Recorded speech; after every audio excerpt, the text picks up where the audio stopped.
Hey, so I've seen a lot of questions in the group about scaling and hiring people, and it's something that we've done quite a bit in my agency. And I thought I could throw this video together for you guys, and hopefully you guys can get some value out of it. So we made a ton of mistakes along the way, and we've improved our systems. And I'm going to go through some of the things that we've learned and figured out. So first, there's a few different sites that you can hire from. So there's Upwork, which is a great site. It has gotten progressively more expensive over time. So typically what we try to do is we try to locate talent here and then we'll pull them off of Upwork so that we're not paying through Upwork. Upwork is definitely good for locating talent, and especially in certain job areas, such as website developers, VAs. I would definitely not recommend getting your content written through here or through onlinejobs.ph. For my agency, I really like to find native speakers that do that. But it's great for finding tons of other stuff. So with Upwork, the way it works is you pay, they charge a fee on every transaction that happens, as well as they have some monthly fees. And with this, it's gotten pretty expensive. They also charge a fee for if you're going to use like a bank account. I think it's $25 a month, and then it's like 3% or something like that for every transaction. And then they also charge on the other end. So your VA is not getting everything that you pay. I think they take 20% for a while, and then after they reach a certain amount of hours, then they take 10%. So it's a pretty expensive way to use long term, and there's tons of ways that you can pay these people without going through Upwork and without using their clock, their like screen capture time clock system that they have. So the second one that we use a lot is this onlinejobs.ph. I'm sure most of you guys have heard of one or both of these. So with online jobs, it works a little bit different. I think it's like 60 or 70 bucks a month, and you have to work out the payment and everything on its own. So a lot of times you'll notice that they'll have like a monthly salary, like you see here in the screenshot, 15,000 Filipino pesos on a monthly basis, which works out to, so they've got it here. If you click through, you can actually see this. And whenever you post a job, it doesn't necessarily show you this person's profile. So you want to make sure that you click on it and go and look at some of this stuff. A lot of times they'll have an IQ score. I don't know how accurate that is, but, this person's clearly above, I think average is 100 and this person's at 125. I just kind of take it into consideration, and, maybe they could have had someone else take the IQ test for them. But, it's something that you may want to look at what their hourly rate is. And, a lot of times you look through here, you can see some of their past reviews and this type of thing, and some of their projects. So it's definitely something that you should consider. Before you make the decision to hire, I would make sure that you're in the right position to hire. So we made the mistake where I kind of got addicted to it, where I was like, all right, I'm going to hire this person to do this, and then I'm just going to like outsource everything and step away. But, when you start doing that, if you don't have the right management in place, these people can kind of run rampant, charge you money when they're not really benefiting you, or they can even hurt you. So you want to have some documentation in place so that you can, get these people doing things correctly. And then if you've come to the decision where, you're at that tipping point where it's really time to bring someone on, I would hire for like with one of these two situations in mind. First is like, if it can be like a JK skill that you've learned through the training, then, that's a great thing that you can teach to somebody else. I would recommend that you master that first so that you really understand it. So that way you can determine if they're doing a good job. If you try to hire someone for backlinking and you don't know how to do backlinking yourself, or you really don't have much experience with it, then what you're going to have happen is these people they're going to end up getting you probably spammy backlinks that could potentially hurt your site. So you want to master this skill first and then teach somebody else how to do it. And you can make videos and maybe expand on some of the backlinking videos that are in JK. If you haven't signed up for Greg's training, really highly recommend it. Really good backlinking training. So you could go through both of those, practice his stuff, get it to the point where you got it dialed in, you understand it, and then create some of your own videos to pass on to VAs. And then you can kind of evaluate what they're doing. For backlinking in particular, I know that's one that people are going to use for a VA right away. So for that, what I would recommend is have them add the backlinks to an Excel spreadsheet and then evaluate that. And then, at that point, if the links are good, then you can tell them, okay, go get this link. And then once you have this trust built up where they're only getting good links, then you can have them get them straight away, right? So, but get to that point where you're ready to hire and you really need it. And then the second thing that you can hire for is, for stuff that is not necessarily taught in JK, but it's just kind of like a part of what we do. So website building, WordPress developers, this type of thing. These people are great at that, and they don't need to go through JK to understand it. You can explain how you want your sites built and what's important, and then they can understand that and apply it to the sites. Okay, so Upwork, when you're looking for talent on Upwork, there's a lot of different pieces that you can go through. So I'm going to open up my account and show you some of the stuff in there. Okay, so this is a real job post that I made for a virtual assistant. It looks like it was 9 months ago to try to hire someone to be, bring onto my team. So this is kind of the basic layout. What I use, you guys feel free to use this same thing. I always include these questions, and these questions, we've kind of fine-tuned them over time. So some of them are just like basic questions, like what's your time zone? Most of these people will be from India, so it'll be between 9.5 and 12.5 hours ahead of us. So like they use this weird half-hour thing. I've never seen anywhere else that does that, but that's how it is in India. And then, I'm just trying to get some basic information. And then I've kind of got some questions in here that are a little bit sneaky in what I'm really looking for. So for instance, this one right here, please rate your English fluency from 1 to 10, 10 being a native speaker. So what I'm doing here is I'm looking for their level of self-awareness. So if this person says that, hey, I'm a 10 native speaker, and they've got several grammatical errors throughout the rest of their, application, there's an option in there to include a cover letter. I would include that. Ask them these questions that they're not used to answering, so that way they can't give you like a canned answer. And then evaluate, if they say they're a 7 and they've got some grammatical errors, well, then that's acceptable. But if they say they're a 10 and they've got some errors, then maybe, sorry about that. That was actually one of my VAs chiming in here. But if they say they're a 10 and they've got grammatical errors, maybe they also think they're like a 10 developer and they're a 5. So you can use this as a little bit of a way to evaluate their self-awareness. So this question number 4 here, please tell me about a time where you were not successful on a project. Why did this happen? So what I'm doing with this question is I am looking for people to, where are they on the take responsibility scale? Is this going to be somebody that's going to come in here and they're going to be blaming other people? So the people are going to fall into 3 groups when they answer this question. First group is going to be like, you know what? I'm awesome. I've never had a project not fail. This is why you should hire me. I always have success. I'm the best. Group number 2 is going to be like, I've failed, but it's because the client didn't give me the proper whatever. So they're the blamers. And then there's 3, and this is the people that I want on my team. This is like, hey, I failed at this project, and maybe it was because I had too many responsibilities at the time, or I was just learning this. And some of them even taking an extra step and offer a solution of like what they learned from it and how it's going to be different in the future. So that's the kind of mindset I'm looking for. That is really a mindset question for me, not like the individual experience that they're talking about.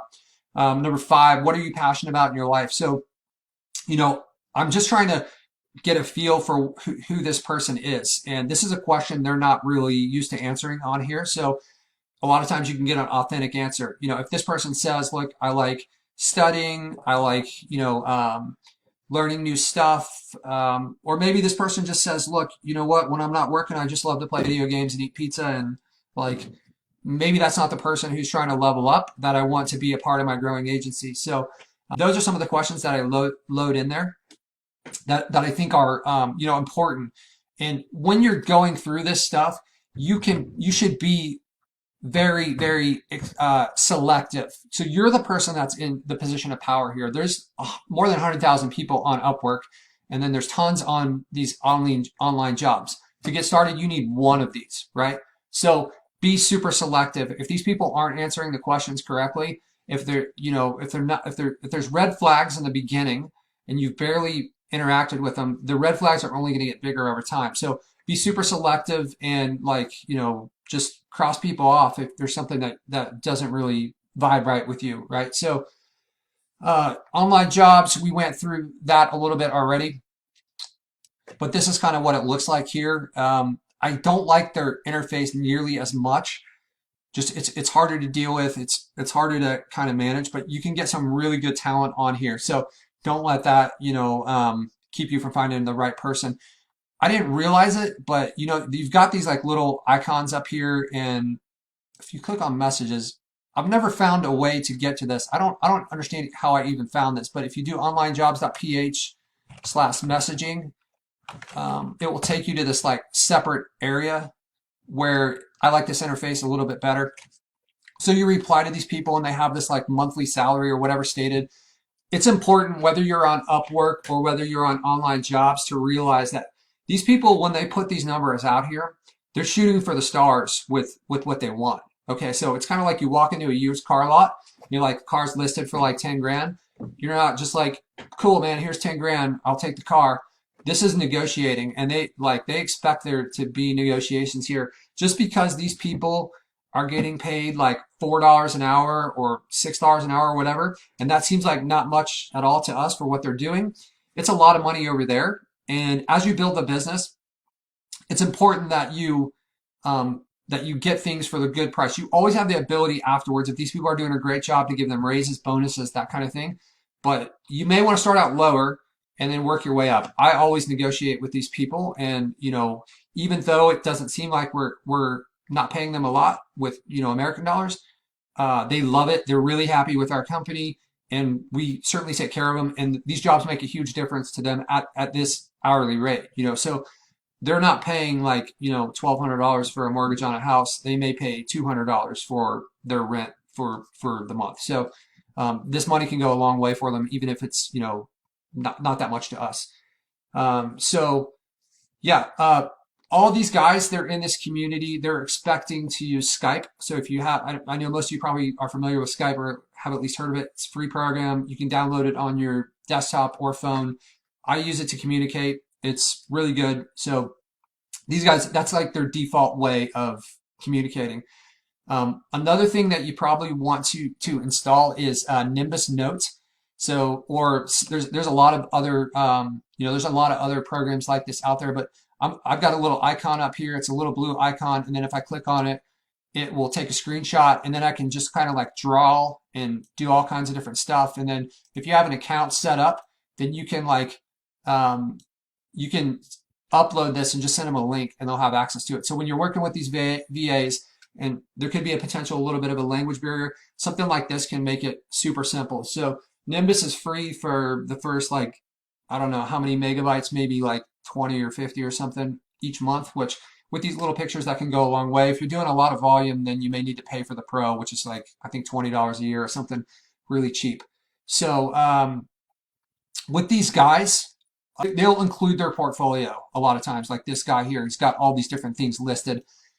I would take that with a grain of salt. Nobody knows if these guys actually built this stuff out or what was involved in it, and like maybe they were part of a team. So like you can check it out, but I wouldn't be too invested in, oh, this person's got like this amazing portfolio. Well, they could have just like put random websites in there, right? We don't know.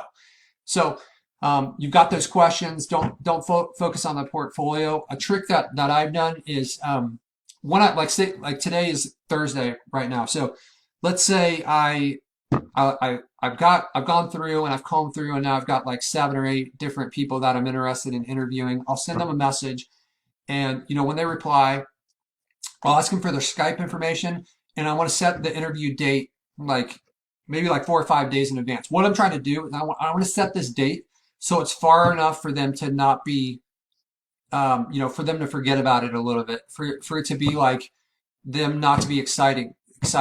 And I'm going to say, hey, send me a message at like 9 a.m. on Wednesday. And I'll be waiting on Skype at 9 a.m. And if they send me a message at like 8:55, there's like some bonus points. If they send me a message at like 9:02, 9:03, then I'm probably going to like just go on to the next person. Because if it's not important enough for them to show up to their first interview, then like, what is it going to look like when I say, hey, I need this done by Thursday? And then does that mean it's going to be done on Friday? They don't care. They're not that committed. So I want to find the person who this means a lot to them. They're excited about it. Maybe they're reading about the company. They want to be there, and they're not going to be late. And there will be people on both sides of it.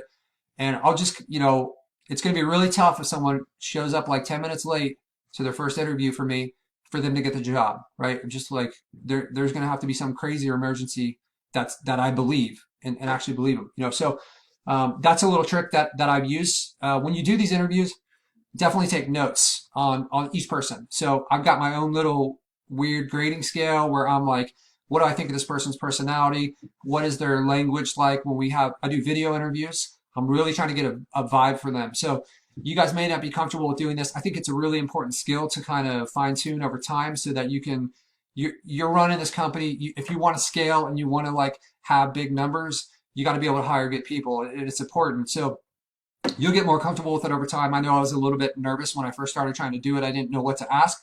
But really what you're trying to do is get the vibe. Ask them, ask them about their experience. Ask them about some of the projects that they've done. I talk to them on like humans. Like, what do you do when you're not working? Like, and it can kind of loosen them up a little bit, and you can kind of find out what the type of person is.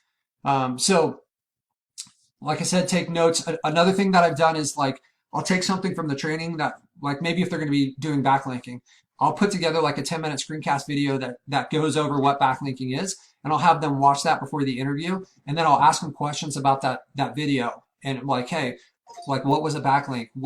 Like explain what trust flow and citation flow is, because if this is how you're going to train these people, then you need to like test their comprehension a little bit. So putting together a quick little video and having these guys go through it can really, can really kind of show some of their colors.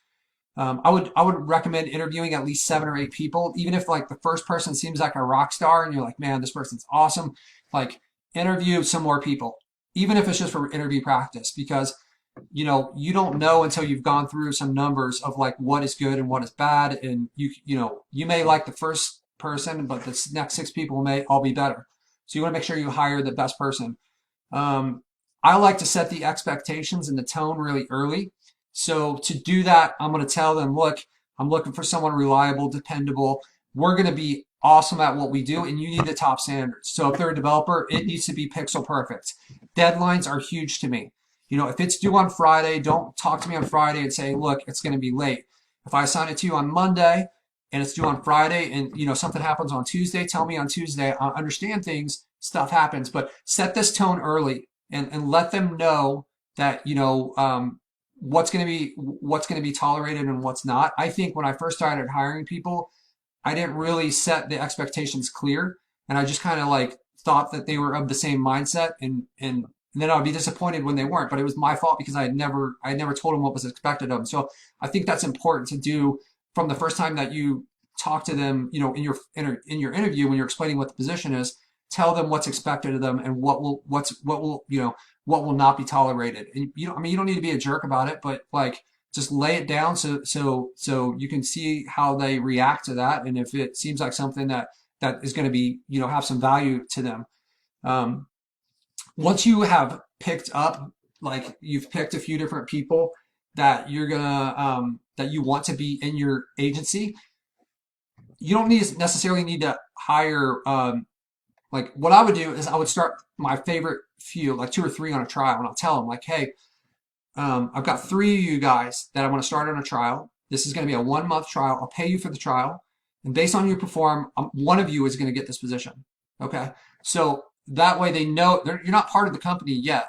You're going to have to prove your chops, right? If you're going to join our company. So that's a method, and it makes it a little bit easier when it's never easy to fire someone. But if they know that they're a part of a trial, then I think it just kind of eases it a little bit, and they know that like they got to earn this position. It's not like we do the interview, you're hired, good, let's go. Okay, you suck, now I got to replace you, and just like go through this process. So these guys are going to have different holidays, right? So we're all in different cultures.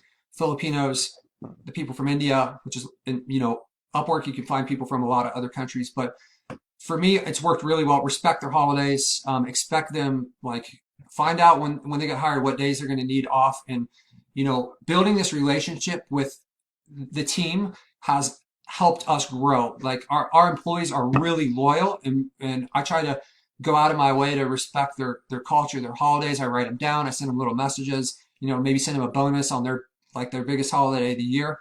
This type of thing can really build some loyalty and have your team like committed and not just be this like freelancer relationship, where they want to excel for you. So I think that's really important to kind of appreciate those cultural differences. And it wasn't something that was like immediately obvious to me. Um, Also be aware that the people in India, it's like seems like they have a holiday like 3 or 4 times a month. But some of them are more important than others. So once you hire these guys, like if you hire them through online jobs, you're going to have a couple different ways. You need some ways to track their time, right? So we've got two different ways that we use. We have Time Doctor, which works like $10 per user per month. So how this works is you can put in like an hourly wage for them, and it will take screenshot pictures every few minutes and kind of track their activity level. And then you can look over and see, like based on the type of job they're doing, then they should have different activity levels, right? Like if they're doing a job that requires a lot of thinking, then maybe they're not going to be typing nonstop. But if they're building backlinks, then they probably should be clicking pretty often. So you can look at that and see if it kind of like gels with whatever you think it should be with the job, and it'll take screenshots at random intervals, approximately every 310. You can set how often you want the screenshots in there. So that's a pretty good one. And then another one is Hubstaff. So Hubstaff works just a little bit differently. It still does the screenshot. It still does like the hourly calculation, but in addition, I'm sorry, the pricing is a little different. So I think it's like, you can look through it and see, but you hit certain levels and then the pricing goes up. So, $7 for 2 users or something, and then I don't know, it just goes up, kind of like stair steps itself up. So those are pretty good. This is a good way to pay people when you like want to get people off of Upwork, Payoneer. It works in a lot of countries all over the place. Their fees are pretty low. And then obviously PayPal is what, like a lot of the Filipinos, they're going to look to be paid with PayPal, but you can look and see based on what you're paying, whether it'll be better to use Payoneer or to be using PayPal or I think there's some other solutions out there, but those are some ones that that have worked well for us. And like I said, Upwork, you can pay through Upwork. It's just, I think it's kind of expensive. Once you kind of have your stuff, you've got your team running, you're going to maybe want to have a way to assign them tasks. And so what we've done is we use Asana. So this is pretty cool. You can set up different projects. And, I think you can have 15 different VAs before you have to pay anything. So you can assign projects. So maybe you've got like your tree care site, Tree Care Philadelphia, and you've got your like, pool cleaning site in Phoenix. And you can have those different projects and assign different people to it and then have tasks. And you can see here like priorities. There's a lot of different stuff. And the free version goes a really long way. A competitor with Asana that is really popular is Trello. I haven't used this before, but maybe you could compare the two and think of what makes the most sense for you. So after you've hired some people, then like what I did is I went through and I made a lot of training. Okay, so I have training videos based on all these different roles for people that come into our company, right? So I have this like start here section. So everybody in my company gets this, and this explains how to use Hubstaff. We just started using Time Doctor, so I don't have that yet. This is how Upwork works. I've got like a welcome to the team from the beginning. When these people come on, I want them to know that they're a part of something, and this is like something, we're like a team. This isn't just like this freelancing position. So I try to take them in, make them feel like they're a part of something. We use LastPass to track our passwords. So this is an easy way to share passwords to different things. And then if you have to let someone go, you can revoke that and they won't have access to it. So that way you don't have to go through and change all your passwords. So there's, I explain, like a lot of our training is in Google Drive. So I explain how all that stuff works. And then, I've got some tools, like all the different tools. If you go back a step here, you can see there's like a folder here for the tools. And then this folder kind of has all our roles. So I've put together this kind of company attitude document here. And you guys, I could share this if you guys are interested, or you can copy it yourself from the video. But this goes through and I show them like, these are what is important. So I think it's important as you bring on employees to give them, they're going to be in situations, you don't want these people asking you 100 questions a day. So you kind of got to give them some guidance. And our guidance is take a little bit more time and do it great rather than just like doing it marginally. And then, I'm having to come back and say, do it again. So that's some of the onboarding that we do. And last, whatever you do with these people, I would watch them like a hawk when you first bring them on, because your expectations may be different than what theirs are, and I would just monitor their work really closely when you first bring them on, to make sure that they're doing it correctly. As Dan says, inspect what you expect, right? I think that's really important. I made big mistakes with that where I thought they were doing it a certain way. So over time, you guys get things down. I recommend a lot of checklists as they do things, to make sure that they're getting through it each time, and you know just build the system so that it protects you from them making mistakes, and it makes it easier on them. So I hope this helps for you guys. I'm happy to answer any questions. I'm not going to give you like all my training videos or whatever, because I got a lot of proprietary